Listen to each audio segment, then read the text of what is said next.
I was laying around and watching Netflix when suddenly the doorbell rang. Who could that be? I opened the door and, oh my God, it was her! Ugh! Sorry, but whenever I see my cousin Zoe, I instantly feel tense. I just can't stand her, and I think the feeling is mutual. Hey, cuz! How's it going? What are you doing here?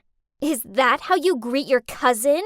Then she shoved past me and walked into my house, followed by her driver, who was carrying 4 huge suitcases.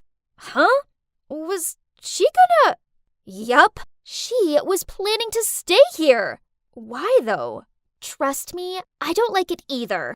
I wanted to stay in the penthouse of a 5-star hotel, but my parents were insistent that I stay with you. How long are you gonna be here? And what about school? Oh, I'll be homeschooling for a while. Well, at least for 2 months. We're renovating the entire mansion, so it could take longer. I mean, you know how enormous my house is. And we're also hiring this world-class interior designer all the way from France. Ugh, classic Zoe. She never misses an opportunity to brag. And now I'm stuck with her for months. Ugh, why did my parents agree that she could stay? Well, easy for them to say, as they were jet-setting across the world, so they didn't have to put up with her. The next day, some strange noise woke me up. Ugh, it's only 6 a.m., and the bickering seemed to come from the corridor. My mattress is as stiff as a brick, and how can you possibly expect me to stay in such a tiny room? I've seen bigger cupboards. Seriously, why are you even renting this place? Do you even know what time it is? And what are you talking about? This is my house. It is? Oh, wow. Isn't it a bit small? This girl really wanted to test my patience or what? Her ridiculous complaints didn't stop there, as she went on to yell at the maids every 5 seconds. Where's my Gucci backpack? This dress needed to be steamed, not ironed. Why are there crusts on my bread? Is this even gluten-free? Ew! Then she turned to me. Leah, I can't understand why you haven't fired them already. Unbelievable! I'm going to the country club for breakfast. Au revoir! Then she left. Oh well, at least I could enjoy my breakfast in peace. I was actually looking forward to school now. Man, I never thought I'd say that, but at least it was a Zoe-free zone. But school, too, had to end at some point, and I had to go home and face Zoe again. She was sitting on the couch, her arms folded, then she huffed out. Today was so boring. Tomorrow, I'm coming to school with you. What? I blurted out in panic. No way. My school has strict rules about not allowing strangers in. Besides, it's a public school. You'll hate it. But she didn't listen and insisted that I call my dad and get him to ask the school. So I fake called my dad and told Zoe that he said it was impossible. She immediately phoned her father. Then 30 minutes later, she told me it was done. Turns out, he called the principal and just made a generous donation to the school. And voila, Zoe got accepted. Oh well, that's one of the benefits of having a rich and powerful dad. My God, I couldn't believe it. Now there was no way to avoid Zoe. We would be seeing each other all day long. But maybe when she saw how popular I was, she'd get jealous and leave. But as soon as we entered the hallway, all eyes were on Zoe. They looked at her like a Hollywood star or something. Ugh, those traitors! Zoe spent all day bragging to her new fans. She sure liked the attention because what she did next was so crazy, I thought I was gonna faint. She phoned up her father and told him she wanted to transfer to my school permanently. Oh no, I gotta tell Susan this awful news ASAP. Only my bestie could understand what I was going through right now. She told me not to be worried, as Zoe seemed fake and people would soon figure her out, and even reassured me that I was prettier. Aw, Susan, you're the best.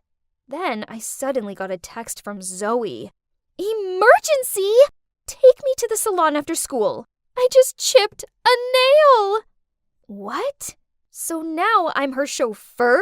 Suddenly, Susan piped in. I'll take her if you want. OMG, this girl was a lifesaver. So it was settled. Susan drove Zoe to the beauty salon after school, while I could relax at home and enjoy my Zoe free time. A few hours later, Zoe returned with this frosty look on her face. What was up with her? So, how was the salon? Did you have fun with Susan? But she blanked me. Whatever, I didn't care. The next morning, I was using my hair curler. What's wrong with it? I couldn't open the clamp. Oh my God, I started to smell something burning. My hair! Help! I grabbed some scissors and snipped it off. My God, no way could I go to school like this. So I called my teacher and faked that I was ill, then made an emergency appointment with my hair salon. While I was walking back to my room to get dressed, I glanced in Zoe's room, and there it was. The weapon that brutally killed my hair. A big bottle of glue was lying on her table. Ugh! Don't think I will let you get away with this. Over breakfast, I tried to act normal by wearing a hoodie and telling Zoe I was skipping school today as I had a cold. Then she left, and right on cue, I heard a deafening scream. Her hand was stuck to the car door. I'd taken her glue and poured it all over the car door handle. Karma feels so good. The best part was that people were walking by, so she pretended she was posing next to it. Hilarious! Thank God, after spending half a day in the salon, my hair was finally saved. I arrived home thinking I could relax from all that Zoe stress when I suddenly heard her voice outside. School was already over? Great! But wait, was she speaking to someone? I peeked out of the window, and I couldn't believe my eyes! It was Kyle! My Kyle! Then he leaned in and kissed her on the cheek! So, okay, he wasn't actually mine yet. But still, how dare she? Then Susan texted me, saying, Leah, I'm so sorry. I slipped my tongue, so now Zoe knows that you like Kyle. As soon as Zoe entered the house, I blocked her way and yelled, So, you and Kyle, what on earth? Duh, it's obvious. We're a couple. How dare you? Why not? I'm the most popular girl in the school now, not you. Maybe you should ask Mommy and Daddy to transfer you to another school again. Remember what happened at our last school? Then she shoved past me. Ugh! How dare she bring that up? What happened at my last school was horrible and traumatic. It's time to show her who's the boss around here. This is my school. No way am I going to let her get ahead of me.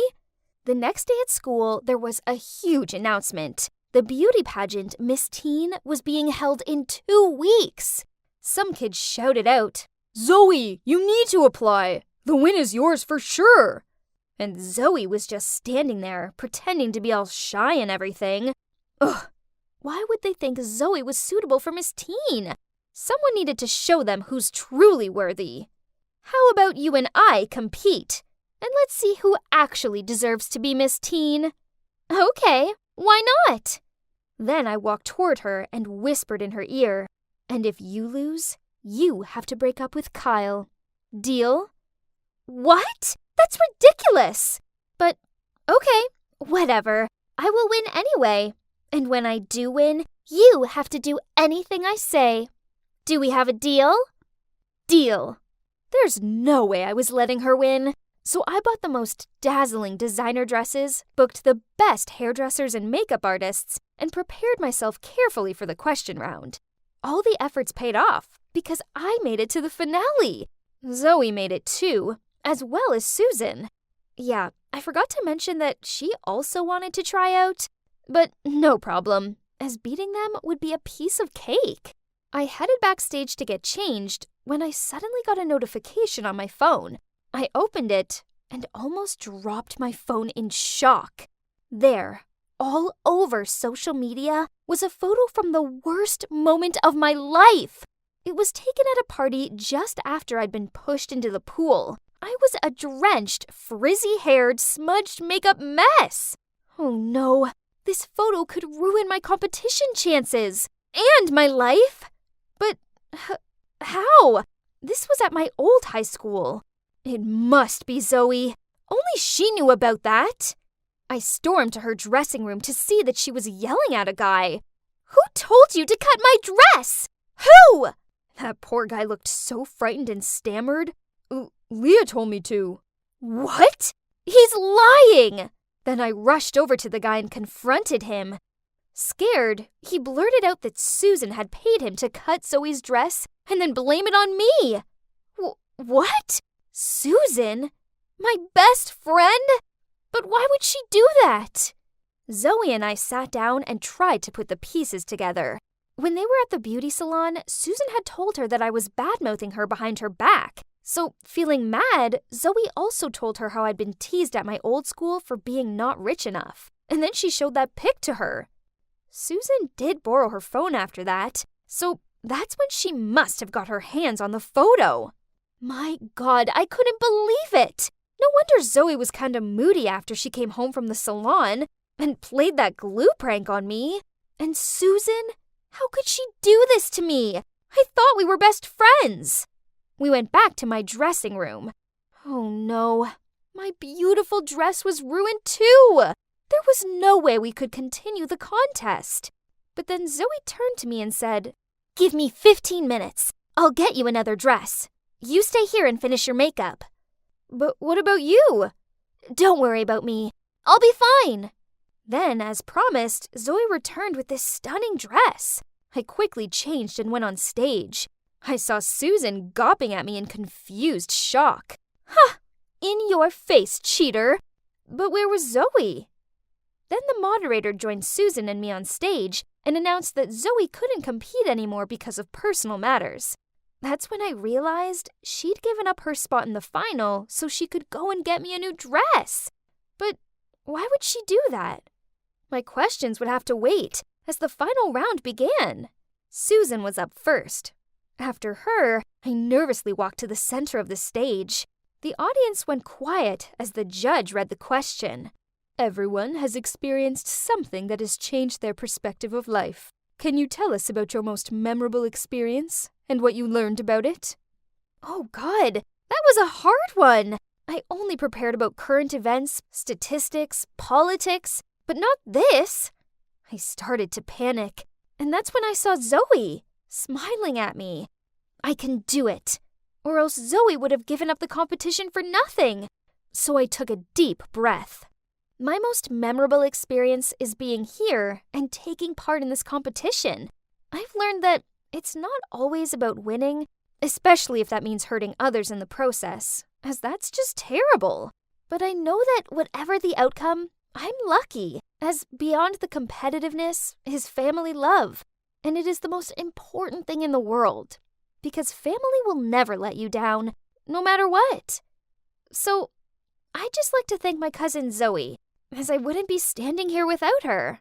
After my speech, Susan joined me on stage, and we nervously waited for the judges to announce the winner. The winner of Miss Teen 2020 is, congratulations, Leah Jones. OMG! I'd won! I couldn't believe it! After the competition, Zoe ran over to me and hugged me. Thanks for helping me. I couldn't have done it without you, and I'm so sorry for everything. Zoe began to sniffle. I'm sorry too. And then we hugged each other even tighter. Then she let go, looked at the ground, and spoke in a sad voice. So, as I promised, I will break up with Kyle. I had no idea you had a crush on him, else I would never have dated him. I swear. I smiled at her and said, I know, and it's okay. You don't need to break up with him because of me. If you really love him, then I'm happy for you. Zoe was so thrilled, then she hugged me again. Yeah, we hugged a lot on that day. After that, Zoe and I became best friends, and she loves studying at my public school so much that even though her mansion's renovations are finished, she's staying here. According to her, our old private school just had too much drama. That I could confirm. We're now trying to live more humble and stop being some problematic rich kids. As for Susan, after the competition, I confronted her. Turns out she was always jealous of me because everyone noticed me over her, and she hated how I treated her like my sidekick. That's why she came up with the plan to make Zoe and me fight against each other so that she could win Miss Teen and finally get the attention she desperately wanted. I felt a little bit bad for her.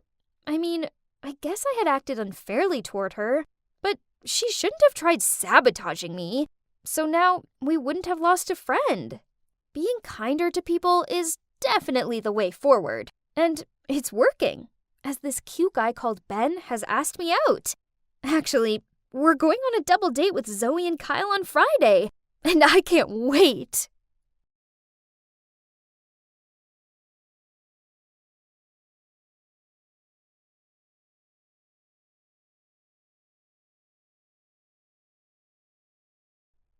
Susan, hurry up or we'll be late to see the House of Gucci. Hang on, where was Susan? I looked around to see my friend standing on the spot. Lola, isn't that your car? I looked in the direction Susan was pointing and saw my beloved car resting on the back of a tow truck. Great! Our only mode of transport was being impounded for illegal parking. So much for a movie trip. Well, let's call it a day. My line of thought just ended when, oops, something fell on my shirt. Ah! Those stupid birds! Unbelievable! This was my brand new tee, and now it was covered in bird droppings. Oh yeah, welcome to a normal day in the life of Lola the Jinx. Yes, I've been called that since I was a little kid. All of my relatives, except for my parents, have always been extra wary of me. Then, when I was 12, during a boring family gathering, I overheard a heated conversation between my uncle and my parents. Stop living in denial. That girl's bad luck. Send her off to boarding school. Anywhere, as long as she's away from this family. You're being ridiculous. It's my daughter you're talking about. The fact that you lost your job has nothing to do with her. She's just a kid. That's right. This isn't Lola's fault. You need to stop blaming her for everything because of some silly words.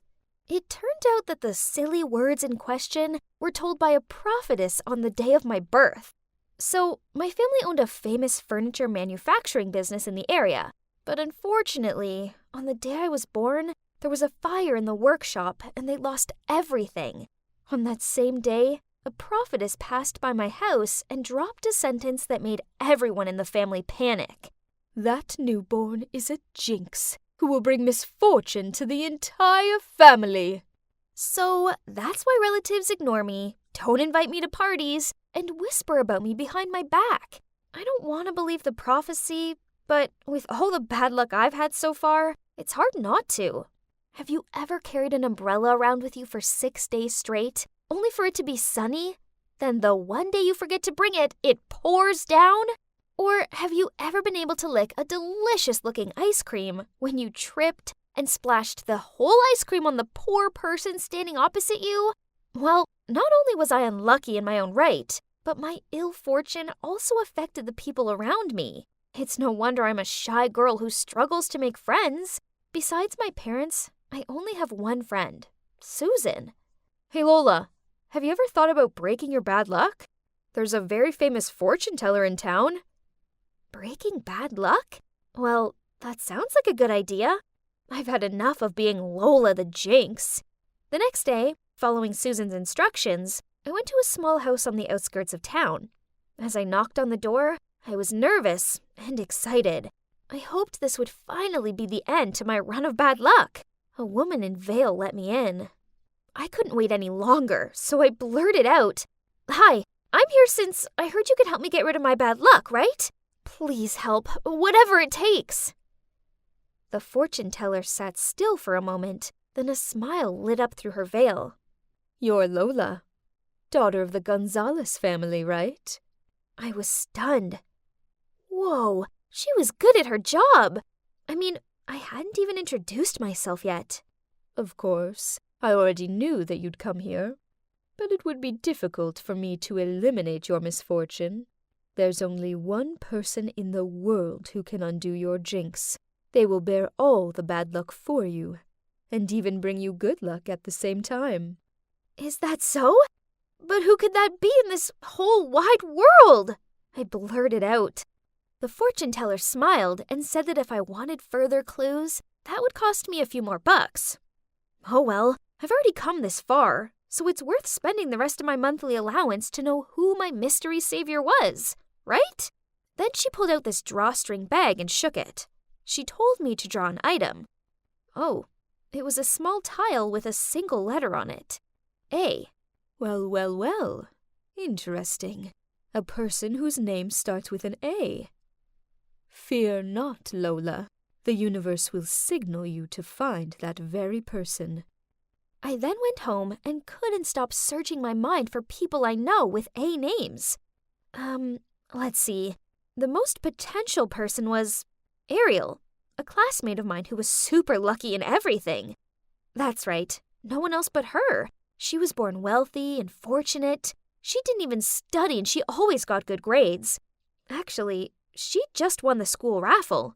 Her prize was a year's supply of donuts and a bowling trip. Obviously, she was the complete opposite of me. With her inherent luck, surely a little bit of my jinx seasoning wouldn't make her too miserable, right? But honestly, I'm not fond of Ariel. She's sour, scornful, and a show-off. Still, dear Lola, anything was possible if you wanted to end your bad luck. So I was determined that from tomorrow, I would make her my best friend. Together we would have the perfect balance between bad luck and good fortune. But easier said than done. Being friends with Ariel meant I had to continuously compliment her on everything. Her new shoes, high grades, choice of lipstick color. Ugh. She also made me go and queue up to get her lunch. Someone like me struggled to carry my own lunch without tripping, let alone two. But the weird thing was, I didn't fall over. Actually, ever since I started hanging out with Ariel, I couldn't recall anything bad happening.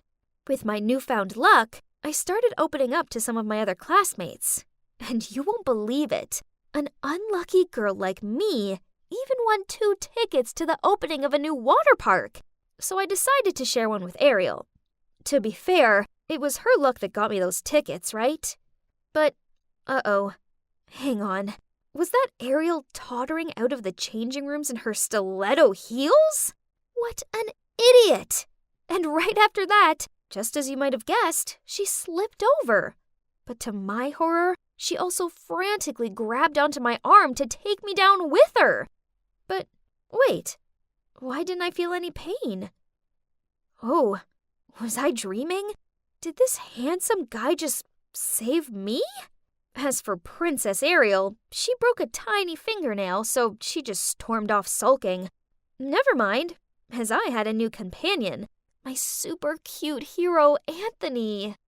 Since then, Anthony and I talked to each other every day, and just like that, we officially became a couple. Honestly, who would have imagined that Lola the Jinx would one day have a very wonderful boyfriend like Anthony? Maybe my luck had finally changed. Yay! So the prophecy was fulfilled. Ariel was the one who brought me luck. But actually, thinking about it, Ariel didn't seem to be having any bad luck at all in the meantime. Well, apart from the fingernail incident, but in that instance, she was lucky she didn't sprain her ankle or anything. Perhaps we were all riding on the good luck train, for once. But there's still one thing I can't understand. Honey, why were you so late today? Sorry, babe. On the way here, I got a flat tire. Twice! Yeah, you see, my boyfriend sure had been having a lot of bad luck lately. But wait, Anthony also has a name that began with the letter A. Could it be that it was Anthony who bore my bad luck? Not Ariel? Oh no, this couldn't be happening! Then, over the next few weeks, my suspicions were confirmed. Anthony lost his phone. He misplaced his assignment. picked up the wrong dog from the vet's, and even managed to walk into his mom's brand new, expensive vase. Smash! I could continue to be a jinx, but I didn't want any of my loved ones to endure this fatigue for me. Instead, I needed to find a way to help Anthony get out of this for good. Maybe he could befriend someone super lucky. Then this would reverse his bad luck. With this plan in mind, I planned a picnic for us both, then invited the luckiest person I knew along too, Ariel. At first, it seemed to be going really well. It wasn't raining, and there weren't ants in our sandwiches. But then I noticed Ariel giggle and twizzle with her hair as she looked at Anthony. Oh no, Ariel had a crush on my boyfriend. The problem was, the more I saw them together, happy and bad luck free, the more I concluded that Anthony was better off without me. So I started ignoring his calls and messages and purposely avoided the places I knew he would be. All was going well, until he showed up outside my school. Ugh! Lola, why are you ignoring me? What did I do wrong? I pretended not to hear anything and kept walking, but he ran after and caught me by my wrist. So I yelled at him, "Nothing! You're perfect! That's why I stopped talking to you. I'm a jinx, and you deserve better." He gave me a confused look, so I explained all about how bad luck had a way of following me and the people I was closest to, and that's why I had set up a date for him and Ariel. You're such a fool. Are you seriously ready to throw away what we have because of some stupid prophecy? Plus, I'm not an object for you to just give away to whoever you want. Then he stormed off. This was awful. Now I'd gone and lost my amazing, sweet, caring boyfriend, and I only had myself to blame. Later that night, Mom walked into the living room and saw me slumped on the couch crying. She asked me what was wrong, and I blubbered out all about my bad luck, the fortune teller, and how I lost my boyfriend because of it. I think it's time I visited this fortune teller. It might be the prophetess from the day you were born. I didn't see her back then as I was in the hospital with you. If it really is her, I'm longing to know why she decided to put so much stress on our family with her ludicrous words. The next day, Mom and I went to the fortune teller's place. Mom yanked the veil off her face and stared at her in shock. Turns out they went to school together. And back then, this woman was jealous of my mom's luck. A jealousy she never got past. So she tried to sabotage her by telling those ridiculous prophecies to not only me, but the rest of our family. Thinking about it, throughout my childhood, my relatives treated me like a bad luck charm. So that's how I acted.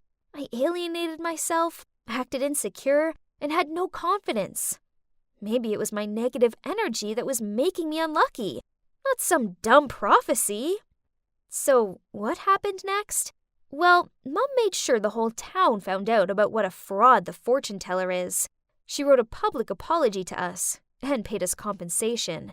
As for me, I decided it was time to make my own luck. So I went round to Anthony's and handed him 2 tickets for the water park. And I apologized for all my superstitious nonsense. He seemed to appreciate the gesture, and he forgave me. So we're back together. Yay! From now on, it's only positive vibes, happy thoughts, and grasping life's opportunities. The most important thing I've learned is that if you see life as beautiful, it'll always be beautiful to you in return.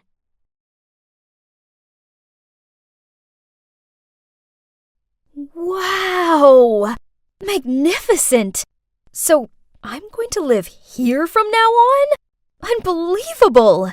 Everything has happened so quickly that I was struggling to believe it was real. Yesterday afternoon, when I was helping out in my family's diner, suddenly a film crew rushed in and claimed that they were from the reality TV program Long Lost Love, which reunites lost family members. While I stood there confused, they announced to me that I was the lost child of the famous director Gabriel Perez. What? Did that mean my parents adopted me? Through tears, my parents told me that 13 years ago, in a bustling, crowded fair, they saw me wandering around aimlessly, so they brought me home. And even though they reported it to the cops, there were no leads, so they decided to adopt me. And so begins my life as a young lady of a rich family. As you'd expect with the home of a famous director, my father's mansion was impeccable. From the designer furniture to the stylish decor, the whole house was like a French-style castle. I peered at the huge photo of my grand-looking parents. Suddenly, there was a whisper. "The master must be very happy, you know. His second wife couldn't give him a child after all these years. Yes. Now that he's older, he had to search for his biological child to lean on." Oh, so this woman, the woman who came with Dad to the reunion yesterday, wasn't my biological mother? In that case, I wonder who's my real mom. "Miss, come in, please." Inside were my parents and some specialists who then immediately pulled me in for a complete makeover. Whoa, I looked really gorgeous. My hair was so glossy, and this makeup made me look so glamorous. Never in my wildest dreams did I ever think I would end up living here and feeling like a princess. Beaming with happiness, I turned to look at my dad. But suddenly, I was startled to meet eyes with the maid. She looked so gloomy. Why did she keep staring at me with a poker face? That was odd. "Carol, let's move along." Strange. But never mind. Maybe she's always like that when she's seeing strangers. OMG. Dinner was so luxurious, including caviar and steak. This was so exciting. That night, I couldn't sleep and just rolled around in bed until dawn. But little did I know what an exhausting day was waiting for me ahead.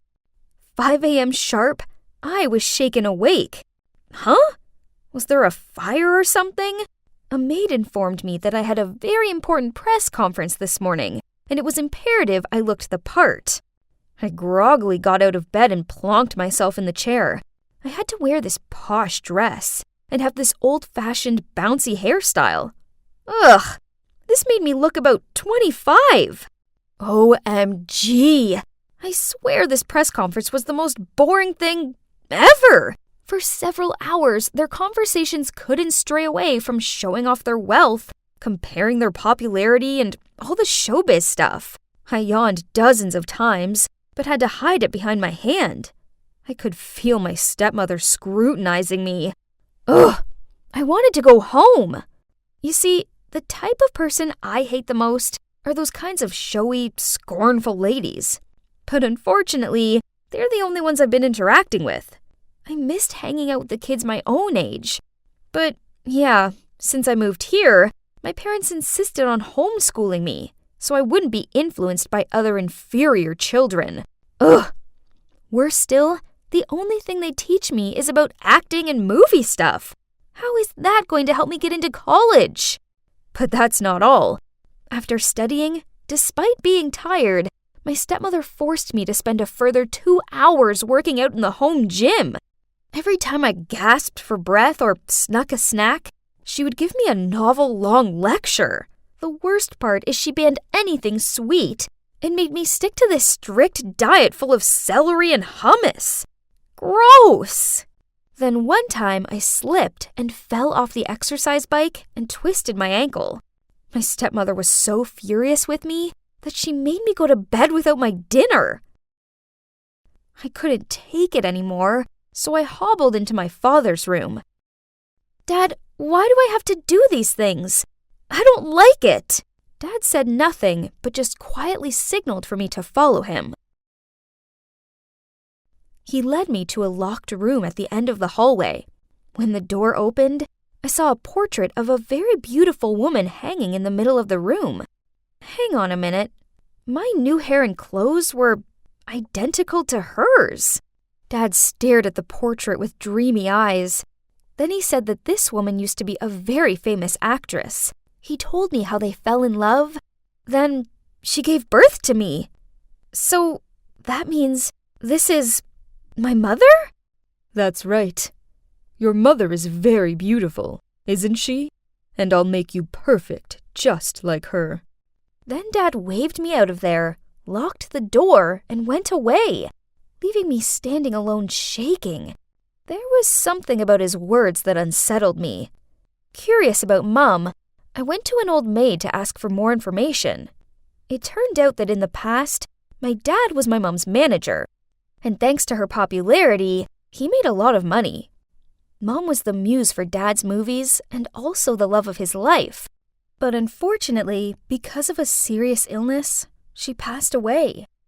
That was a huge trauma for Dad, and he seemed to lose himself. Ever since then, his head's been in the clouds, and he doesn't always make a lot of sense. Is that true? No wonder sometimes I found Dad's words creepy.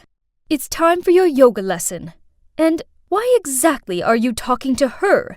Now that you're rich, show some dignity. Don't liaise with the staff. You're not my mom. You can't control me. How dare you? I'm only showing you kindness because your father asked me to. A silly little girl like you means nothing to me. You're so mean. It's no surprise why. You know, my mother is 100 times prettier than you. That's why Dad wants to make me like her. You! Sooner or later, you'll end up like my poor daughter. Just enjoy the calm before the storm. Huh? What did she say? What daughter? Didn't people say she had no children? Then, a few days later, as I was walking down the hallway, feeling exhausted because my current diet plan only included 2 apples a day, I heard the maids whispering to each other. Look, she won't be able to hold out. It won't last long. Her looks are fading. It's not long now. Then she'll end up like the previous one. What previous one? I went over to ask, but on seeing me, they immediately made up some excuses to flee the scene. Suddenly, someone leaned into my ear and said, "Try not to lose your looks, or else." Huh? I turned and saw that it was that strange maid, Carol. As I watched her walk off, I wondered what she meant by that. Obviously, she doesn't like me, but why? Honestly, there are so many confusing things about this family. Everything is so far from normal, it may as well be on its own planet. They're hiding something from me. I just need to figure out what. One day, while Dad and Patricia went away for an event, I snuck into their bedroom and looked around for the key to the secret room. Result! It was hidden in an old jewelry box. And whoa! This place was full of photos and DVDs and stuff. I found an album labeled Happy Family, and there were so many photos of Dad and Patricia with a pretty little baby girl. There was one photo of that baby girl turned 10. Written on the back of it was 12/15/2014. Happy birthday, our pretty sweetheart. Stay beautiful, Carol. Carol? The birth year. Green eyes. Could it be? That's it. The baby girl was Carol, the maid. Maybe puberty hitting changed her appearance and she's not as pretty anymore. But I could still tell some of her old features. So Carol was the previous young lady and also the poor daughter that Patricia mentioned. That made sense, as I'd seen Patricia interacting more with her than the other maids. I once even noticed her helping Carol clean up the dishes. I was still overwhelmed with the secret I just found out when I looked through the window and saw Dad's car pull up in the driveway. Panicked, I took that photo and ran out of there. I had to leave this place, or else I'd turn into another Carol. I kept on running, but then I bumped straight into Patricia. Oh no. Please let me go. I don't want to live like this any longer. Please. Patricia snatched the photo from my hand, then took my wrist and dragged me along. Let me go! Get in the car. Where do you want to go? To my adoptive parents' house. On our way, Patricia told me everything. She was once a famous actress who met, then fell for Gabriel. At first, she didn't mind attaining his high beauty standards, but then she realized that how he made her act and dress was all based on his late wife. She thought that having a child would change him, so they adopted Carol. She was very beautiful when she was little, so they spoiled her and took her everywhere to brag. But when she grew older, her looks began to fade, so Gabriel made her their maid. My dad needed a pretty girl to be her replacement, to be his own muse, so he decided to find another one. Truth was, he had no long-lost daughter. Instead, he got a private detective to look up unsolved missing child cases and discovered me. Oh my God! Unbelievable! Now Patricia, too, was exhausted from living this life, with a man who was still besotted with his dead wife. She felt bad for Carol, and for me, too. So, okay, turns out Patricia wasn't as bad as I thought. On the contrary, she was kinda pitiful. We are so sorry for letting you move into that house. I knew there was something not quite right about the situation, but I wanted you to be happy without money worries. So, we let you go. We should have realized. We're so sorry. I'm sorry for not being able to stop Gabriel. He went too far. I was sobbing in my mum's arms when I saw Gabriel. He stormed in and dragged me along. This one's mine, so she's coming with me. You can't just buy her. She's my daughter. Right at that moment, my sister Hannah arrived back from school. Gabriel's eyes lit up when he saw her. Then he immediately rushed over and grabbed her arm. Ha ha ha! Then I'll take this one. Not so pretty, but I can make it work. We all charged towards him and freed Hannah from his grasp. Gabriel seemed frantic and refused to leave. My parents had to literally bundle him out of the house, then call the cops. So, what now? Well, at first, I was pretty mad with my parents for letting me go so easily, but I guess they just wanted me to have no money struggles or anything. So, I've forgiven them, and now we all live a humble but happy life running the diner. Carol and her mom visit sometimes. They moved out of Gabriel's mansion, and they seem much happier now. As for Gabriel, as far as I know, he's still searching for the perfect beauty to replace his dead wife. There's a part of me that kind of feels sorry for him, but luckily, he can't come anywhere near me or my family, as we have a restraining order against him. Looking back on it all, I now realize that I already had everything I needed. Okay, so we might not be rich, but we have kindness, love, and happiness. And trust me, those things are way more important than bags full of money.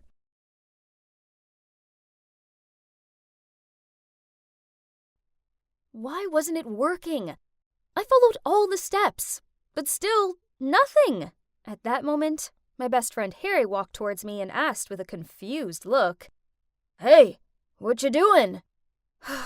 Hey, Harry. I'm just working on this plan to become popular, but it isn't going so well. I changed my style and posted more on social media, but I'm still not cool. You're probably wondering why I was desperately wanting to be popular, right? Well, it's all because of my annoying hiccups. Last year, I was on stage performing the play Our Town when I suddenly started to hiccup, constantly. I couldn't stop, and the whole audience started to laugh at me. In the end, they had to replace me with my understudy. Not only was it the most humiliating moment of my life, but I've also been teased about it ever since. This year, I wanted to become popular. Then everyone would forget about the hiccuping incident. If only becoming popular was easy. Hey, you could help me. No way! Your plan is crazy! At that moment, the new student, Amanda, passed by, surrounded by a bunch of other students. Why is this girl so popular? I mean, she's only been here a week. You don't know? She's Dustin's sister. He's already the most popular guy in school. So being his sister makes her popular too. Duh. That's it, Harry. The fastest way for me to climb the popularity ladder is to date Dustin. At first, Harry seemed confused by this, but then he suddenly agreed to help me. With one condition, of course, that after I succeeded in becoming Dustin's girlfriend, I had to introduce Amanda to him. I knew it! He had a crush on her. Every guy in the school does. Fine, I'll help him, as I need Harry in this anyway. He plays a crucial role in my plan, and you'll soon figure out why. After school, I was waiting in a corner at the parking lot when Harry walked towards me, followed by Dustin. I heard you're giving tutor lessons. Yeah, that's right. I don't take money. I just need... What do you need? I need you to pretend to be my boyfriend. Dustin burst out laughing, but then when he saw our serious looks, he stopped. You two are crazy, but I do need to pass math, so... Okay. However, my grades have to improve within 2 weeks. Then we have a deal. Deal! I grinned. Within 2 weeks? That's so easy. What a catch. You must be wondering how we managed to pull that off. Well, Harry's on Dustin's soccer team and overheard the coach tell him if he didn't improve his math grade, he'd be kicked off the team. Basically, we used Dustin's weakness to get the deal. I know I had no chance with him by using my lousy flirting skills. So it's time to use my greatest strength, my brain. Pretty smart, huh? I started to tutor Dustin. Then after 2 weeks, he shot up 2 grades. And that's when he held up his end of the deal and pretended to be my boyfriend. The next day, Dustin and I held hands and walked into school. And just as I expected, everybody was gawping at us. I even heard them whisper about me, "Is that the hiccup girl with Dustin?" And, "Whoa, since when were those two a thing?" Ha! And that's not all. Wherever I went, people would follow me. And in every class, everyone wanted to sit next to me. Finally, I was popular, and I loved it.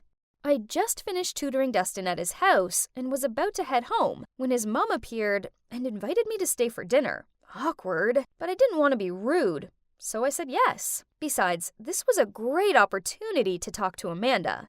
I was sitting next to Dustin at the dinner table when Amanda walked in and gave me a dirty look. What is she doing here? Amanda, manners! Okay, had I upset her somehow? After we finished eating, I helped Amanda clean up. I pulled some homemade chocolate cookies out of my bag and gave my friendliest smile as I said, my friend Harry, he likes you. I was wondering if... Without letting me finish my sentence, Amanda interrupted me. Sorry, let me stop you right there. First, I don't eat cookies. Gross. Second, I assume you're asking me if I want to go out with your friend, right? No, because he's a loser just like you. It's embarrassing enough that Dustin is dating you.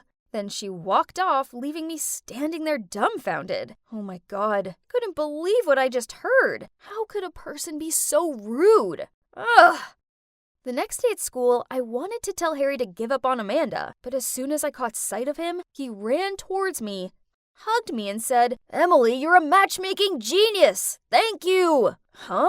What do you mean by that? Amanda just asked me if I wanted to come to her party this weekend. Isn't that great? Yay! What on earth was going on? But Harry looked so happy that I just couldn't tell him the truth. One thing's for sure, there's something sus about Amanda. Of course, I was going to that party too, 'cause I was Dustin's girlfriend, remember?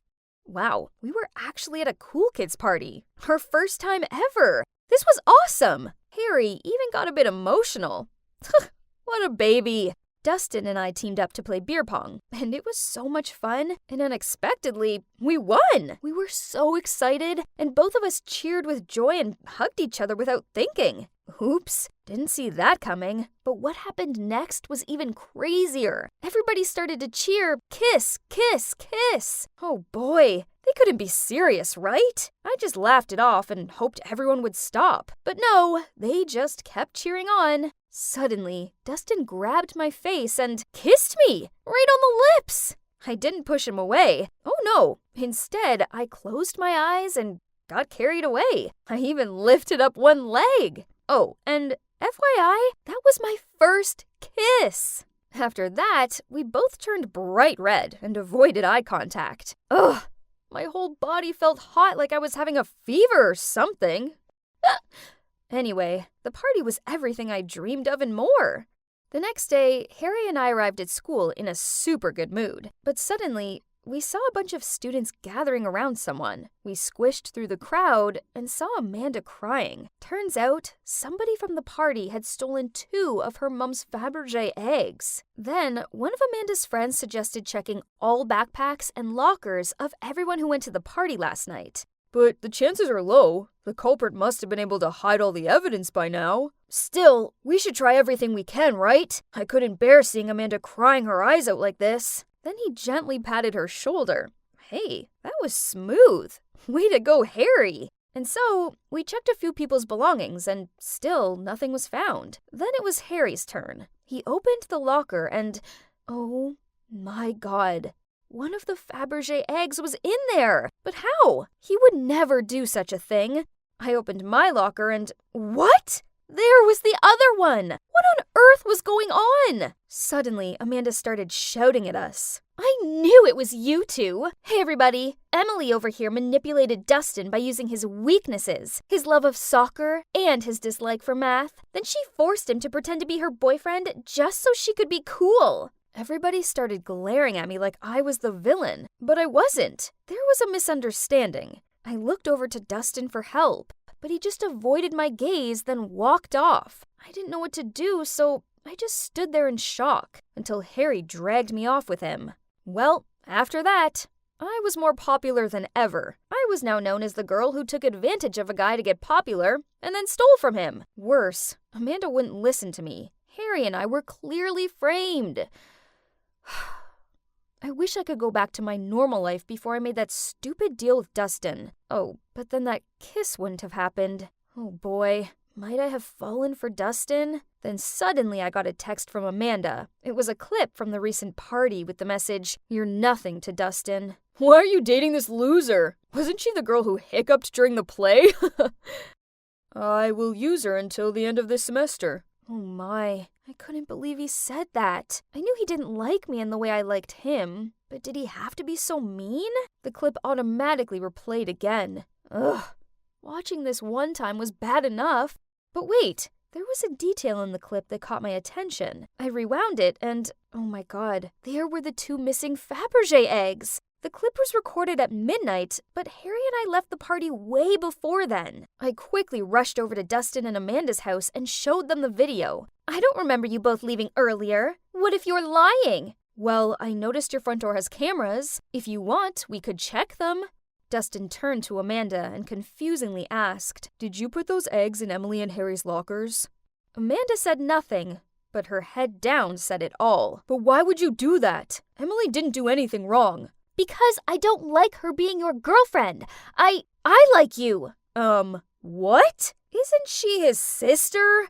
Oh, turns out they aren't actually siblings. Whew, that would have been weird. The truth is their parents were really close, and when Amanda's parents died in an accident, Dustin's family took her in. So Amanda was like a sister to Dustin, but Amanda, on the other hand, has been in love with him for a long time. I decided not to make a big deal out of it. As long as she posted a status on social media saying this was all a misunderstanding and that we didn't steal from her, and she reluctantly agreed. Afterward, I immediately got out of there without saying anything else to Dustin, but he ran after me and apologized for not defending me the other day. He just couldn't choose between me and Amanda. And then he said, That clip you saw wasn't what you think. Ugh. What's there not to understand? It was so obvious. Then what is it? Please tell me. But Dustin just stood there silent and stared down at his sneakers. Just like I thought. There's nothing else to explain, so I stormed off. The next day, Amanda posted the status and our names were finally cleared. My life is back to being boring, but it's okay, as I now know that being popular isn't what brings me happiness. Oh, and about me and Dustin? Well, a few days later, he sent me a video. It was the same clip from the party. At first, this frustrated me. I mean, why would he make me endure watching that again? But then I noticed that this clip was longer, so out of curiosity, I pressed play. And you won't believe what happened in the second half of that video. After the part where Dustin said he just wanted to use me, everybody teased him more. He got angry and yelled. Yes, Emily is weird, but weird in a good way. I like the way she smells books every time she opens one, and the cute way she gets embarrassed when she sneezes loudly. And do you know what I like most about her? That she hiccups every time she's nervous. You heard me right. I like her. You see? Dustin likes me too. Amanda cut this part of the video out on purpose so I'd misjudge him. But now that I knew the truth, what do you think I did? Yeah, of course I forgave him. I mean, How couldn't I? Too much studying and not enough sleep was making me feel like a zombie. Chocolate would help, right? So I drowsily walked downstairs. Huh? Why was my whole family there with their suitcases? Are you guys going somewhere? Yes, Colorado for a ski trip. That's awesome! You're the best, Daddy! Not you, Helen. You have studying to do. And this is a special award for Christine for winning her scholarship. What? So you're just going to leave me out because of some meaningless grades? This is so unfair. Ugh! Whatever. I don't even need them to go with me. Shh. Come here. And I'm gonna let you in on a secret. I can go to the ski resort by myself and have way more fun. But how, you ask? It's called lucid dreaming. I first heard about it through the biggest buzz movie, Inception, and realized that I've had experienced the same things before. Since then, I've become an expert at this.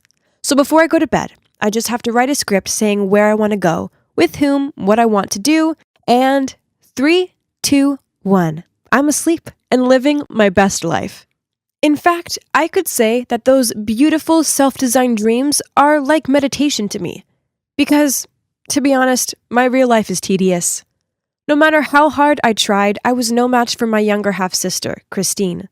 In my dad and grandma's eyes, a child of a doctor in physics, as well as a grandchild of a history professor, should automatically be a walking encyclopedia or something. But unfortunately, I didn't excel at the academic side of life. Ugh. They treat Christine like this precious gemstone and me like some boring old rock. Every week usually entails her getting excellent grades or winning some reward, then all of my family lavishing her with gifts and praise, while I'm treated like an outsider in my own family. Ugh! Just thinking about it makes me want to scream. So, they want me to stay home and concentrate on tomorrow's test, huh? Nah, you wish. So instead, I grabbed my pen and started writing tonight's awesome dream script.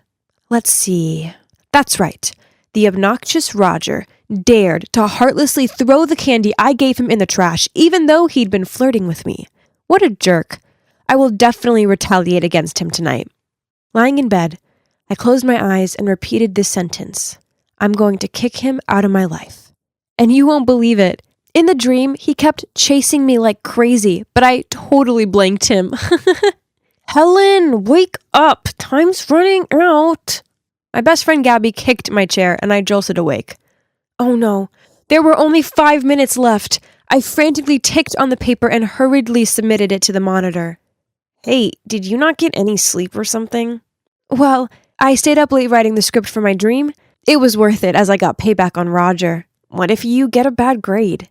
Never mind. I'll be fine when I come home tonight with an A+ dream. But things turned out not to be as simple as I thought. That afternoon when I arrived home, I was about to sneak up to my bedroom to write my next amazing script when someone grabbed my bag strap and pulled me back. It was Grandma and Dad, and both of them seemed to be mad. How long are you going to live like this? Education is important to this family, yet you don't seem to care. Do you realize this week alone your teacher has contacted me 3 times? But Dad, I really don't like those boring subjects. I only like no more drawing or writing your silly stories. You need to focus on your studies, else you'll end up a useless person like... She suddenly stopped, which made me curious. Like who? But neither she nor my dad said anything. They just quietly walked away, leaving me alone. Honestly, I never wanted to disappoint them that much. So this time I was going to try my best to not let them down. Dad! Grandma! Look! I got a B+ in my math test! No one cared what I said. My stepmom cuddled Christine and looked at her with sparkling eyes. My wonderful daughter. I know the top student award is just a piece of cake to you, unlike someone else. Then she turned to me and tutted, Helen, please, you're making a show of yourself. That's embarrassing. My face fell, and I forced back tears. But I tried so hard to get this grade. A B+ is nothing to be proud of. I chucked my exam paper in the trash, then stormed up to my room.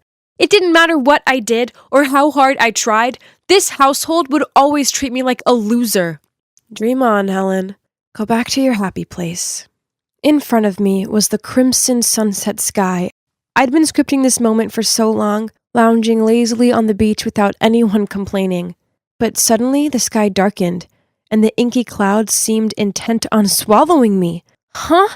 What was going on? This wasn't a part of the script. Terrified, I ran into a forest, but it was so dark and spooky here, and I tripped over a branch and fell. Ouch! As I rubbed my ankle and started crying my eyes out, suddenly a strange woman appeared. She took me into a wooden house at the end of the forest and gently helped bandage me up. This woman, well, she didn't scare me at all. Instead, I felt warm around her. Curious, I tried to take a closer look at her face, but then I suddenly woke up and realized tears were rolling down my cheeks. What a strange dream. I immediately drew all the things I'd seen, that forest, that house, but strangely, I couldn't remember that woman's face. Why are you drawing all this nonsense? My dad snatched the sketch from my hand and looked at it frowning. It appeared in my dream and... Get rid of them all. From now on, if I see you wasting your time on these stupid drawings again, there will be consequences. This was too much. I couldn't live without drawing. It was the only thing keeping me sane. I had to get out of here, live my way. Forget them and their stupid standards. I would create my own world. I planted myself in Gabby's room, and this is where I've been for almost a week. Luckily, Gabby's parents are totally chill with me staying. As for my family, they haven't messaged me once. And yes, dreams do go on, but now I dreaded going to sleep as my lucid dreams were still all messed up. Sometimes beautiful, sometimes bad, and for the most part, it did not turn out the way I wanted it to anymore. Until one day, that creepy forest appeared again. No matter how much I screamed to wake myself up, I still couldn't get out of that nightmare. Panicked, I kept running and running in the hope of finding a safe place till I saw that woman. And once again, she reached out her hand to help me. This time, I wouldn't miss my chance. I looked carefully at her face, remembering every detail, and as soon as I woke up, I drew her. Wow, I didn't know you watched this kind of show. Gabby giggled. What show? Look, she's a celebrity. She hosts some TV show that my mom watches sometimes. So, that woman is a real person? If so, I have to find her. I didn't really know what was going on, only that there was something tying me to this woman and I needed to figure this out. Luckily, Gabby has an uncle who works at the studio, and he gave us special passes to meet this host in the flesh. When the cameras stopped filming, she turned and saw me, and her eyes widened in alarm. Helen? Helen, is it really you? Then she rushed over and hugged me. Huh? What did she just say? We didn't know each other, and the weird thing is, this hug didn't feel strange at all. Instead, I felt the same warmth as when she'd taken care of me in my dream. As she loosened her embrace on me and gave me this beaming smile, I said, and you are? Darling, it's me, your mother. That's when I realized something. Of course, she was my mom. Look, we had the same eyes. Needless to say, this was a huge shock. We hugged each other for a long time in tears. Then Mom took me backstage, got me a glass of water, then she told me everything. So after I was born, Mom once got caught up in a cheating scandal. Dad was angry about the damage this would do to his career, so he kicked her out of the house and wouldn't let her see me. A long time later, she found out that Grandma was behind everything, just because she didn't approve of this marriage, so she came up with that plan. But why didn't you ever try to find me when you've always been living this close? Oh, no, sweetie. I've always kept an eye on you. One time, years ago, I saw you playing in the park. You had your hair in pigtails and... I tried to approach you, but your dad threatened me. He is a very powerful man who's actually capable of destroying my life. And I didn't think it was fair to drag you through all of that. But things have changed now. I'll never leave you alone, ever again. I strolled into the house like normal, and everyone stopped what they were doing and glared at me with disgust. Oh, you're back. If you're not prepared to study properly, then don't bother staying. I took a deep breath, then said, You can't treat me like this anymore.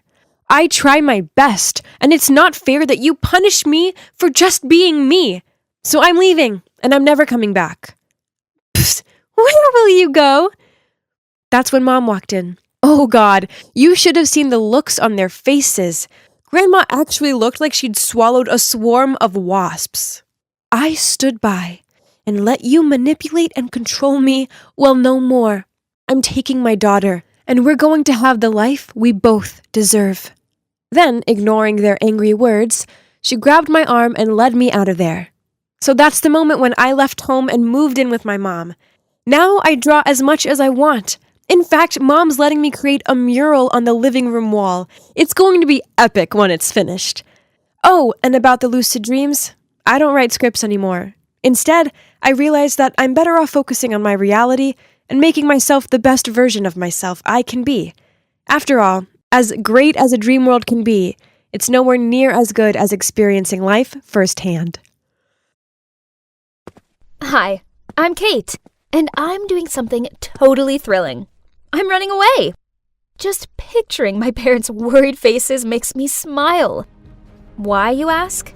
They deserve it for trying to send me, their beloved only daughter, to some disgusting girls' boarding school. Yuck! No parties, the grossest uniform, bossy supervisors, and no hot-muscled guys. Ugh! That place is for nerds, not me. An it girl and the founder of Clique Chic, our school's exclusive group for the hottest, most sought-after girls. To be a part of the club, you must be really fashionable, you know? I'm talking about a wardrobe full of the latest designer must-haves, manicured nails, and the glossiest hair. Only girls as dazzling as us can make the school hallway our catwalk stage. As one of us, your life will be filled with endless parties and super cute jocks fighting for your attention. Studying and homework? That's not our thing. Those loser nerds who are chasing after us will take care of it. Hey, do you know those people? I looked outside and saw a group of bodyguards who were yelling and trying to force my cab to stop. Ugh, this was so uncalled for. $500 if you can get rid of them. The driver immediately sped up. Ordinary people will do anything for a little bit of money. He dropped me off at a service station, and I quickly snuck inside and hid in the restrooms. Ew! This place was gross. Gosh, those bodyguards were loitering about outside so no one could leave or enter without them seeing. How tragic. This was so stupid. All my parents needed to do was let me stay at home for the summer. But no, they sent those bodyguards after me to ruin my life. Suddenly, a cubicle door flung open and knocked into me. Ouch! Are you blind? What are those glasses even for? I'm sorry. The girl quickly apologized, then she bent down to pick her fallen stuff up. But when she looked up, I gasped in shock. Holy guacamole!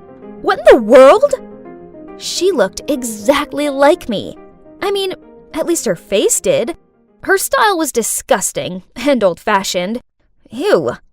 But given my dire situation, I came up with an amazing idea. Okay, so this is weird. Do you want to make some money? And I mean a lot of money? She gave me this dumbfounded look. Ew, I hope I didn't get frown lines like she did when I screwed up my face. They were ghastly. I have a really lucrative job for you. As you can see, we have similar faces. Freaky, but fortunate. So I need you to pretend to be me and live my rich life for a month or two.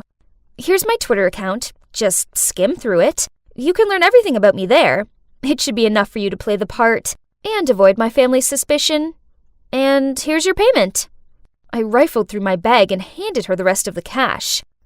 Jeez, this must be a huge amount for her, as her eyes lit up like she was seeing money for the first time, and she immediately took it. We quickly exchanged clothes, and as instructed, she went outside to hand herself over to the bodyguards. Freedom! Now bring on one long, hot summer of fun. But first, I have to go shopping. Wearing these old-fashioned, disgusting clothes made me want to puke. Oh no! My parents have locked all of my credit cards! I can't even buy a soya milk iced latte now! Oof! How could my parents be so cruel? The worst part is, I had stupidly given all my cash and my phone to that girl. With no other options left, I reluctantly searched the girl's bag. A few old-fashioned clothes, some stupid books, and an unbranded lipstick? Huh? Was that all? How can people live like this? But, what's this? In her small notebook was a train ticket and an offer letter to work at Homestay Allen. So, looks like she's going there for a summer job. Hopefully that homestay has a bath with scented candles and a pool for me to sunbathe by. I need to work on my tan. I was glad to get off that flea-ridden thing and breathe in some fresh air. Now where was my ride? There was a short, chubby old man holding a board with the name Clara on it. Ah, the name on the train ticket was Clara. So this meant he was here for me? Ugh, he didn't even have flowers with him, and he could have at least combed his hair. So, turns out that's Danny, the manager and owner of the homestay. Honestly, if it wasn't for the circumstances, I would never have set foot in this stupid place. Oh, how the day got worse. Without even being allowed to rest my weary feet, Danny gave me work. Housekeeping. It was a joke, wasn't it? My nails were not made for menial jobs. Life here was horrible. I had to get up so stupidly early that it was still dark out, then clean a dozen dusty old bedrooms. After that, I would do the laundry, dry the towels and bedding, fold them, and arrange them neatly into each room. At noon, I also had to help the chef here, Anna, prepare lunch, and I was also forced to wash a mountain of gross dishes. I had never done such silly chores like this at home. Instead, they were always done for me. Didn't expect them to be this exhausting. You should put them in order, so they won't break. Ugh, where did this nosy guy come from? Are you lecturing me? I replied crankily and walked away. Suddenly, oh no! This was the 9th time I'd broken stuff since I'd arrived here, and that wasn't counting my poor broken nails. I quickly bent down to clean up, but ouch! I cut my finger on one of the pieces. The guy quickly ran over and bandaged my wound. Bond, that's my name. Huh? What's this? Did he just wink at me? My heart was pounding. I mean, he was cute. Yeah, he was really cute. I'm Clara. Go do something else. Leave this to me. Realizing that I'd been staring at Bond for a while, I hurriedly got up and rushed to the kitchen. Nice to meet you, Clara. I'm your new colleague. Well, that's not so bad. At least I have someone to share my workload with and to chat. The next morning, I was cleaning the floor, half asleep, when Bond came over, put an AirPod in my ear, and winked at me. Imagine you're dancing. Then you won't feel so tired anymore. Okay, this sounded kinda lame, but at least no one else was around to see me, so I decided to just go with it. So I gave it a try, with Bond, and I relaxed a little. Well, I didn't expect it to be so much fun. That night, as I was about to turn off the light, I heard a knock at the door. It was Bond. He wanted to show me a secret, so he took my hand and led me to the beach. Yes, we were holding hands, and his hand was really warm. He took me to a sandy beach and shone his flashlight at his feet. Something was moving under the fine white sand. Ew! What was that? I clung to his arm in fear. Aw, little turtles, I exclaimed as they slowly emerged from under the sand. Yes, they're cute, aren't they? Let's give them a hand. They have to get to the sea before dawn. I hesitated because I thought this was so stupid. When the sun rises, they'll be easily spotted and eaten by predators. Fine. Since Bond pleaded, I had no choice but to sacrifice my sleep to escort the baby turtles to the sea. Why would their mom just abandon her babies like that? Their mom protected them when they were eggs, and now it's time for them to start fending for themselves. I bet they don't mind. You see, they're all trying their best to crawl towards the sea. But it was us who helped them. Then they'll be very grateful to you. And so am I. Whoa, I never felt like this before. It felt like my heart was aching, but in a good way? Thinking about it, I suppose this was the first time I'd ever helped anyone before. Now I kinda understood why my parents did what they did. They just wanted me to be more independent and stop hanging around with those vain, show-off girls. They sure would be pleased if they could see me now, with this sweet and gentle guy. He was the total opposite of the rich boys back home. When I was hurt, he made sure I was okay. He opened my eyes to new experiences, and he didn't try to impress me with dumb flowers and expensive gifts. I've been thinking about Bond all day, and this is the 1001st time I've peeked at him.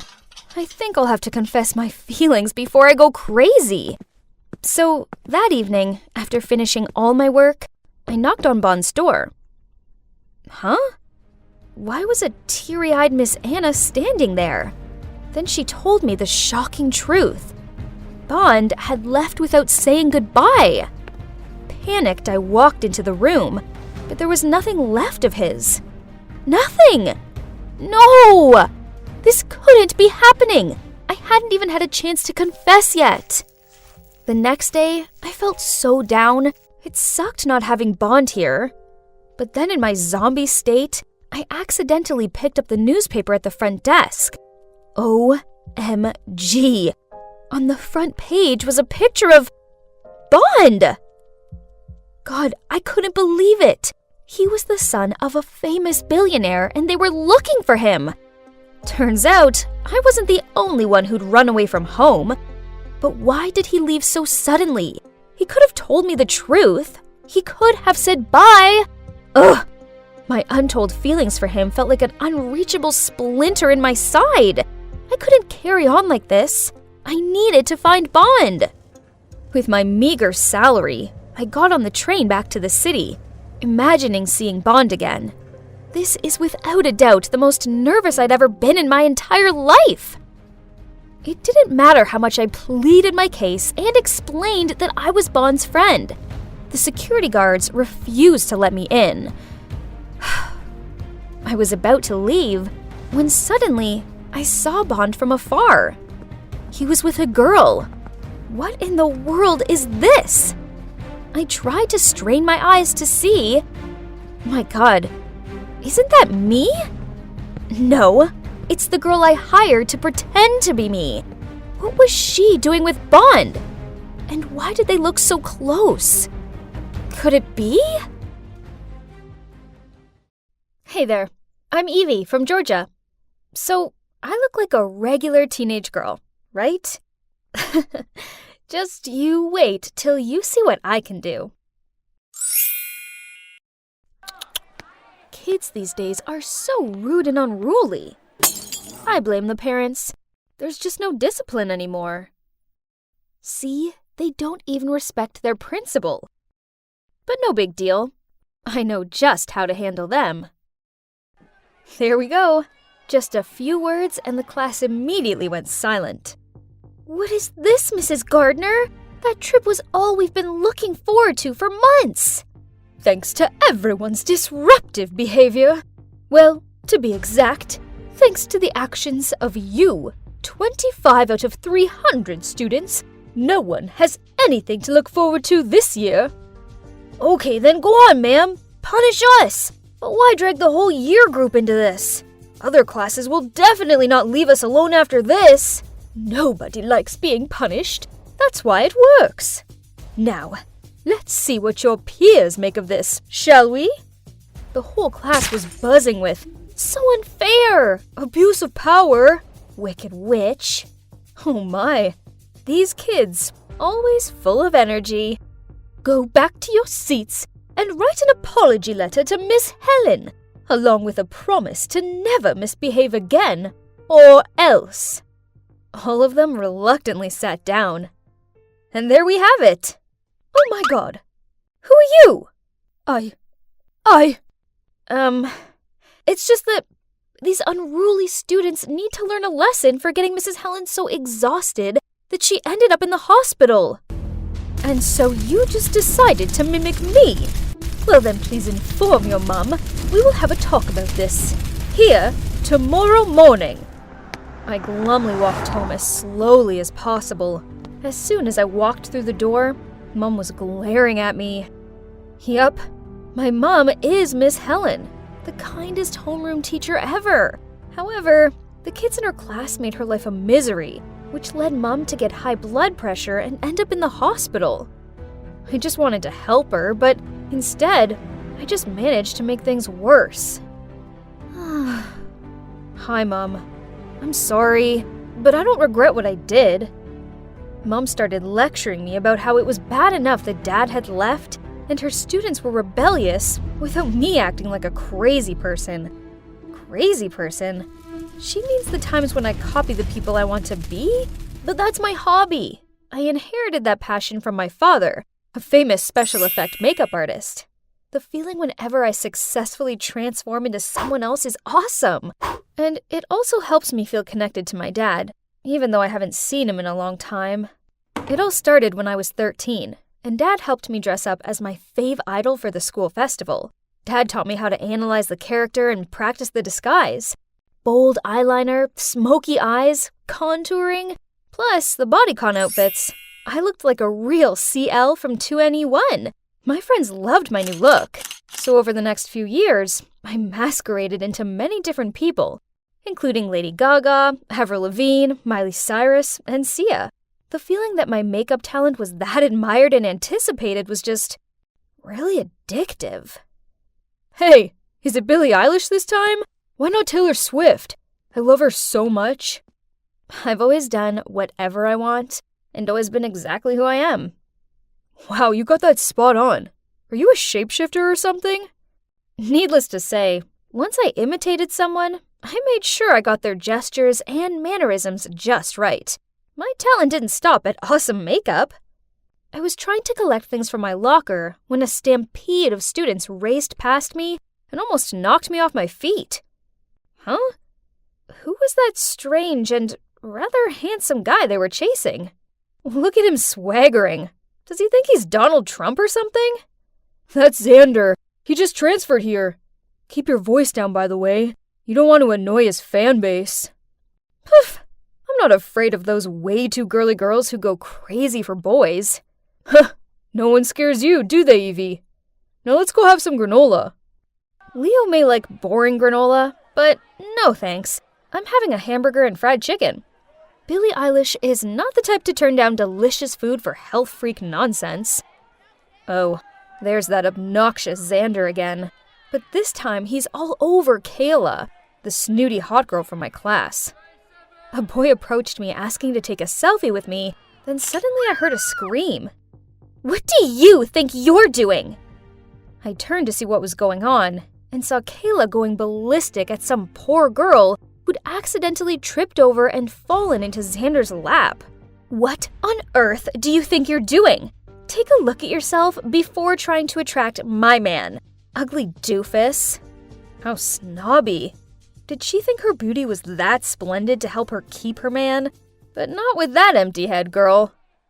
After a few days of research, I showed up at school looking just like Kayla. I'd perfected everything, from her blonde hair, makeup, clothes, walk, and voice. Honestly, this time I was quite nervous. Dressing up as someone I actually knew was always extra scary, especially when her friends were walking over. Wow, that dress is so chic. You really are the fashionista of our school, Kay. Come on, Xander's waiting for us on the sports field. Please, do you think I really want you around? I'm just taking advantage of you. And you keep following me around like a pet. It's so tragic. Are you crazy? I know you like Xander too. I see the gooey looks you give him. When I'm done with him, I'll consider giving him to you." I walked away, leaving the girls freaking out. But I didn't say anything different from what Kayla thought, though, right? If only she would be so frank with her friends. Now let's get to the main target. Thinking about him gave me goosebumps. "I'm busy, bae. Go hang with your friends for now." He was playing Call of Duty on his phone. I was here to break up with him, but hang on a minute. This guy had skill. I want to have a go. "Since when did you know how to play this game?" He looked kind of touched that I was showing an interest. Okay, I'll wait until after this, and then we will split up. I looked for Leo, but he didn't even recognize me. Poor him. He'd been searching for Billie Eilish since morning. While Leo was complaining, he helped me quickly remove my makeup, so I could go back to looking like me before anyone guessed what I'd just done. From that day onwards, Kayla's friends cut her off, so she could only cling to Xander. And from my point of view, he seemed to be tired of this clingy girl. Now even her look made him sick, huh? The time has come. I put makeup on as Kayla again and found him. "I want this bag. Don't try to trick me with a fake one." "Okay, as you wish." "I want you to give up COD. That way you can only stay by my side." "Okay, I'll follow you all day." "I want to throw a party and invite the whole school. Your task is to get everyone to gather around me like they used to. If you can't do that, we'll break up." "Deal. But I see everyone likes you. Right, Evie?" Holy mother! Did he recognize me already? But since when? "I have to acknowledge your talent. If only you hadn't shown me your charm, you wouldn't have been exposed." "Well, Kayla looks like a picture, but a dull one compared to you." "You have such a good eye. However, you're no different from her." "Miss Helen is your mom, right?" "Don't be surprised. I'm a better observer than you think. Just like you. I know that Kayla was the instigator of the disturbance in the class that sent your mom to the hospital. I already apologized to your mom for Kayla's behavior. And if you want to know why I did that, it's because I have a big crush on you." Oh my god. I didn't expect things to turn out this way. But, okay. Taking it as a slap in the face for Kayla on behalf of my mom, I still agreed to date him.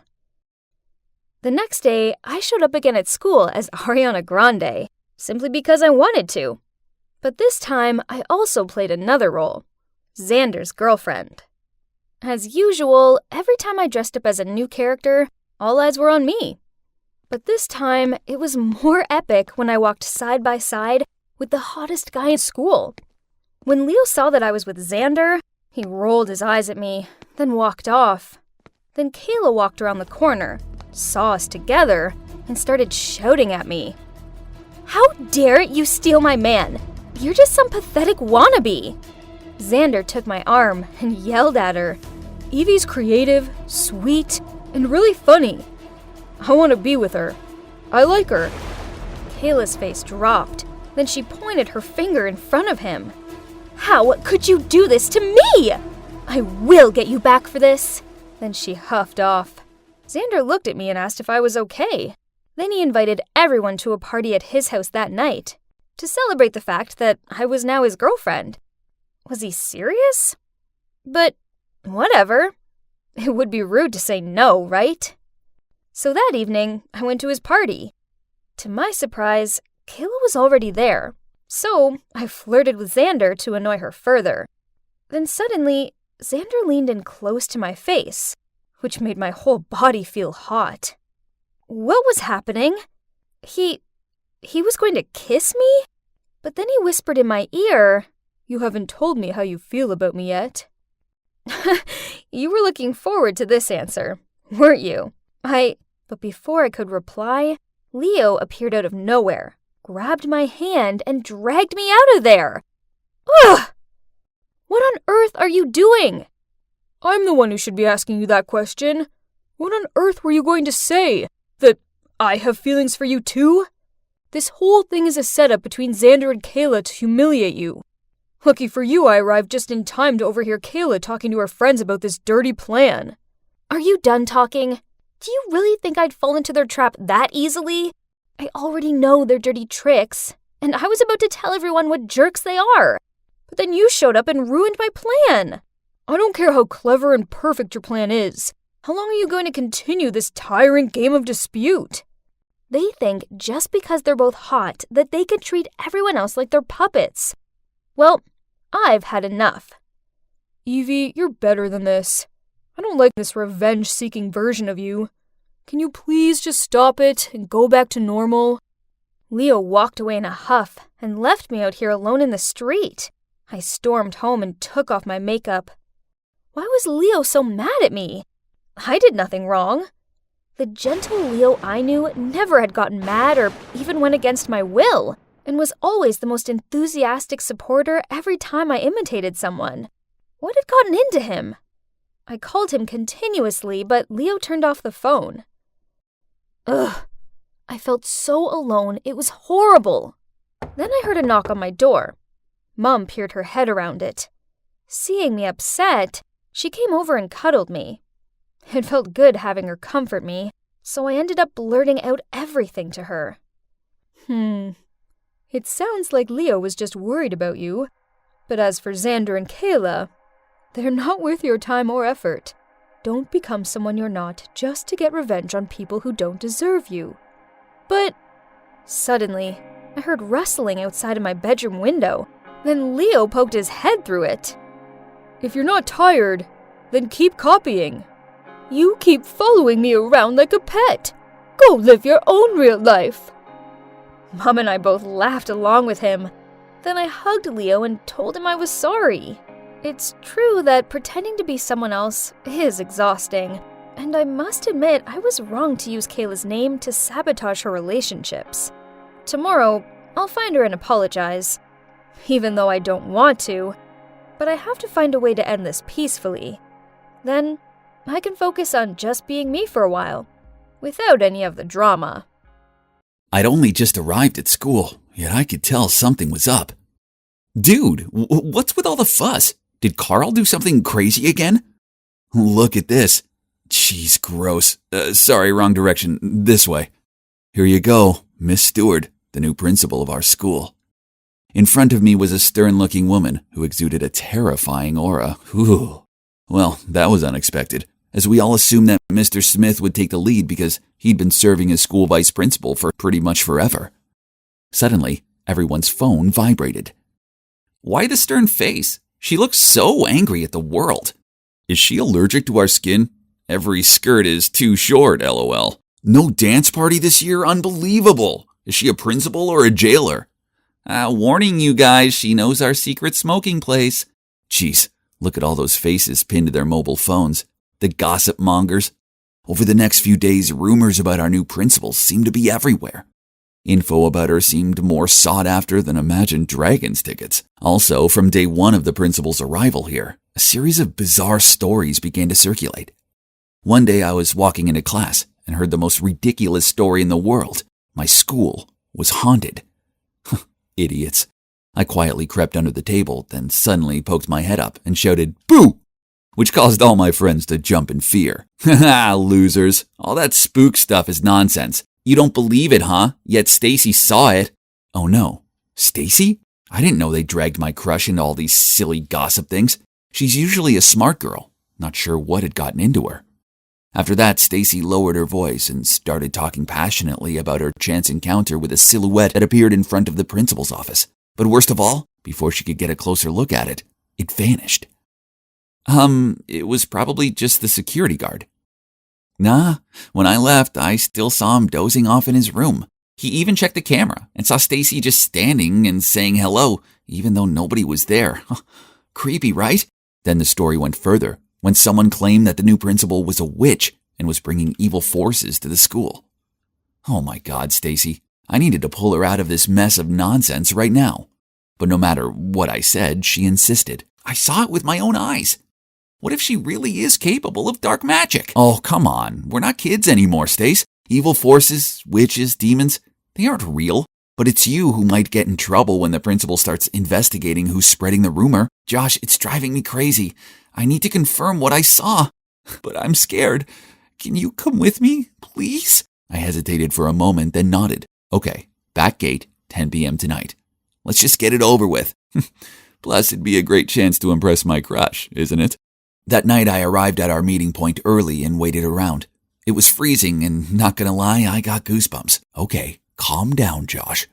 Ghosts were just tricks of the mind, and it's time to show my future girlfriend how tough I am. As I was deep in my thoughts, a hand suddenly touched my shoulder. Jesus, Stacy! Do you know what time it is? Oh, sorry, I'm a bit late. Did I scare you? Of course not. Let's get inside and end this obsession of yours.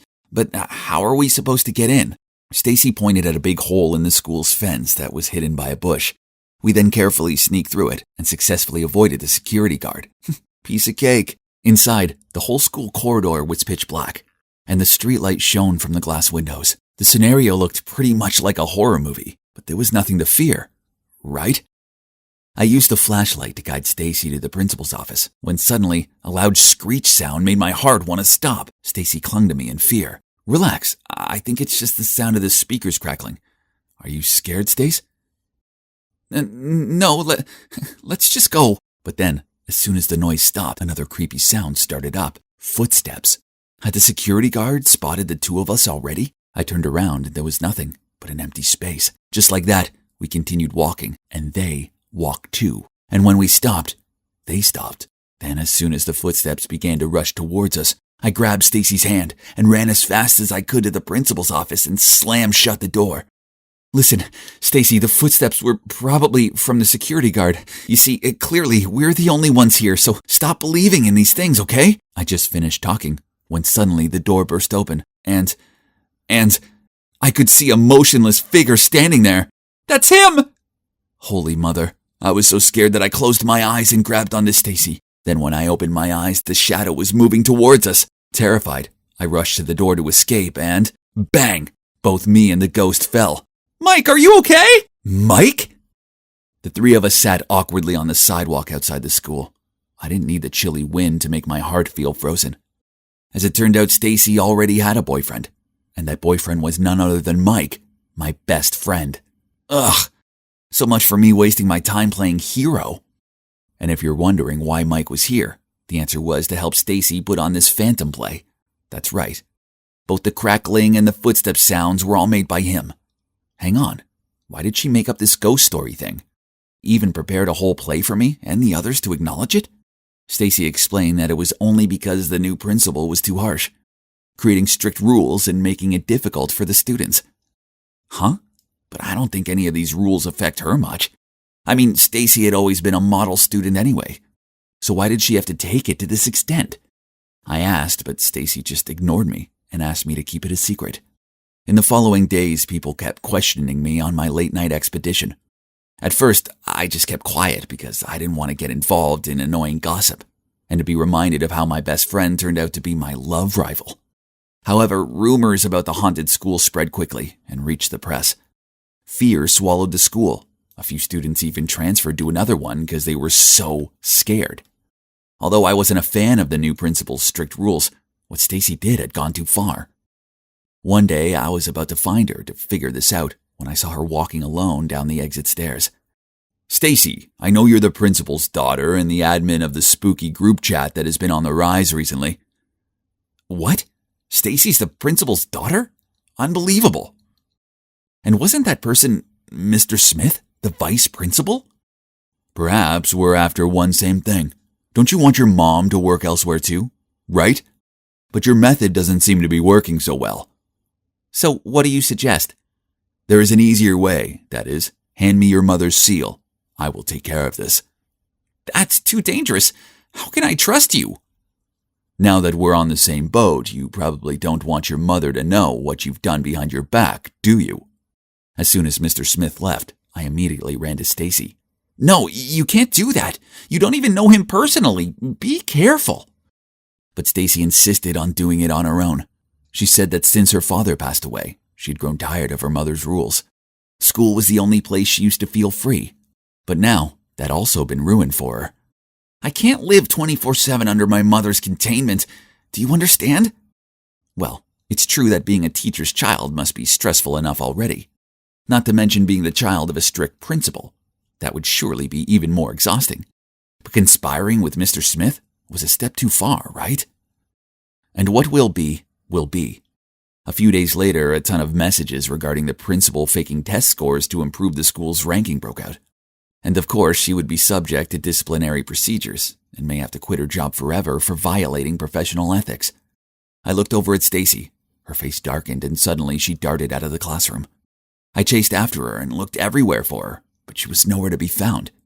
Until I heard a sobbing sound coming from the abandoned canteen. Thank goodness, there she was.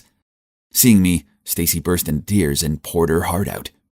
She could not have foreseen the consequences of her actions and naively let Mr. Smith take advantage of her and created all this. Stace, I think it's best to tell your mom the truth. There's still time to fix this, quick, before it's too late. She wiped her tears and gave me a hug, then agreed to go find her mom. Mom, I'm sorry. I started the rumors and I conspired with Mr. Smith to help ruin your career. I thought the principal was going to go ballistic, but then to my surprise, she came forward and pulled Stacy into her arms. I know things have been tough since your father was no longer with us. I've just been so worried about you making the wrong choices and going down the wrong path that I started to be stricter on you. I love you. I never meant to put this much pressure on you.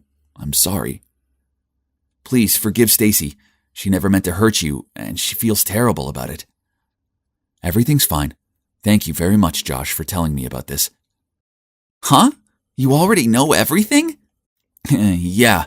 I was so worried that you would be taken advantage of, so I told her about the conversation you had with the vice principal.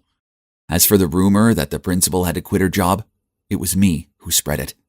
I mean, that's how Stacy realized what she did was outrageous and could have big consequences, right? Although her mom forgave her, Stacy was still nervous because she'd given Mr. Smith her mother's seal. It's okay, dear. What you did accidentally helped me to get evidence of his embezzlement by impersonating me. His misconduct will soon be handled. It's all good now. My work here was done. I fixed things with Stacy and her mom.